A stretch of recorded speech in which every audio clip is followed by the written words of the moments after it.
उत्तर प्रदेश विधानसभा के सत्र में बजट पर सामान्य चर्चा के साथ 4 विभागों की अनुदान मांगों पर भी चर्चा की गई। इनमें उद्योग, सिंचाई, कृषि और नगर विकास विभाग की मांगें शामिल हैं। वहीं इन मुद्दे समेत कई मामलों को लेकर खबर फास्ट की संवाददाता अंकिता शुक्ला ने बीजेपी विधायक मनोज कुमार प्रजापति, विधायक नीरज बोरा और विधायक नंद किशोर से खास बातचीत की है। उन्होंने क्या कुछ कहा है, आपको सुनाते हैं।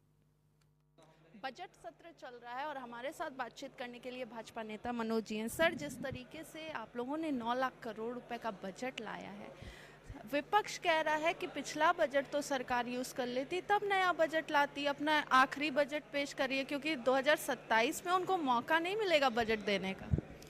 विपक्ष का आरोप हमेशा इसी तरीके का रहता है। जब पिछला बजट आया था तो भी इसी तरीके का राब अलापा था उन्होंने। आप देखेंगे कि पिछले बजट से तमाम सारे निर्माण के कार्य हुए हैं, चिकित्सा संबंधित क्षेत्र में तमाम कार्य हुए हैं, बेसिक शिक्षा के तमाम इंफ्रास्ट्रक्चरल डेवलपमेंट हुआ है, तमाम सारी नदियों में पुल बने हैं, कृषि के विकास के लिए भी तमाम काम हुए हैं। आप देखेंगे कि कृषि के क्षेत्र में जब हम चर्चा करते हैं तो तमाम सारे ऐसे जीन्स हैं जिनमें हमारा आज प्रथम स्थान पर प्रदेश उत्पादक है। तो ये बजट के बाद ही सब चीज़ें संभव हो पाई हैं।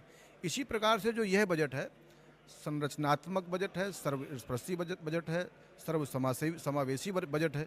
सारे वर्गों का इसमें ध्यान रखा गया है। क्या युवा, क्या नौजवान, क्या महिला, क्या किसान, क्या बेरोजगार, क्या शिक्षा, क्या स्वास्थ्य, सारे लोगों को इसमें ध्यान में रख करके इस बजट को प्रस्तुत किया गया है। और निश्चित रूप से यह बजट प्रदेश में क्रांतिकारी बदलाव लाने वाला है। एआई समिट चल रहा है, गलगोटिया बवाल जिस तरीके से चल रहा है, अखिलेश यादव का कहना है कि मेड इन इंडिया की बात करती है सरकार, लेकिन मेड इन चाइना का जो प्रोडक्ट है उसको प्रमोट कर रही है।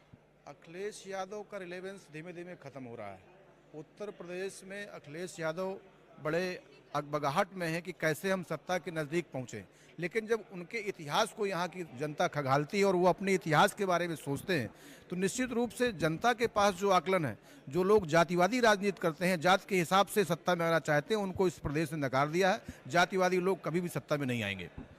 बटुकों का सम्मान किया आज डिप्टी सीएम ब्रजेश पाठक ने। अब विपक्ष कह रहा है बीजेपी वर्सेस बीजेपी होता साफ तौर में उत्तर प्रदेश में दिख रहा है। नहीं, कहीं ऐसा कुछ नहीं है। हम लोग तो आज बटुकों का सम्मान किया है, कभी विद्यार्थियों का सम्मान करते हैं, कभी किसानों का सम्मान करते हैं, कभी महिलाओं का सम्मान करते हैं।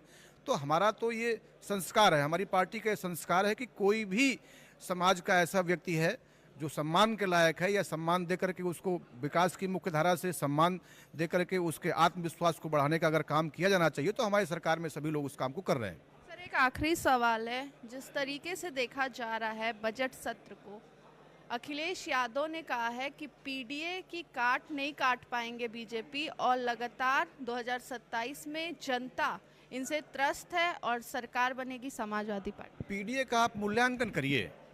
एक तरफ वो पीडीए की बात करते हैं जिसमें वो पिछड़ा, दलित और अल्पसंख्यक बताते हैं। हम कहते हैं वो परिवार डेवलपमेंट अथॉरिटी है।